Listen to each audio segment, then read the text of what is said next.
հայ ազգը միշտ էլ ունեցել է պայծառ գլուխներ։ Մենք ունենք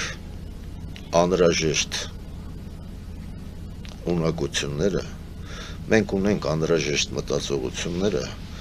կազմակերպչական ջիղը, մենք պատրաստ ենք մեր հայրենիքը դարձնել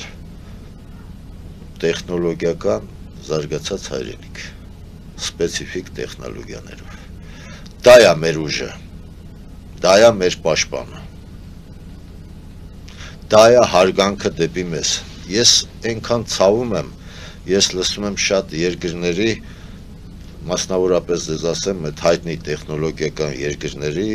կոմենտարիաները մեր մասին։ Չզարգացած գյուղատնտեսական հետամնաց երկիր։ Ինչով իրականություն։ Հա, արդյունաբերություն չունեցող, ես նենց վատ եմ ինձ զգում։ Ինձ համար ոնց որ ամբողջ կյանքս իզուր է անցել։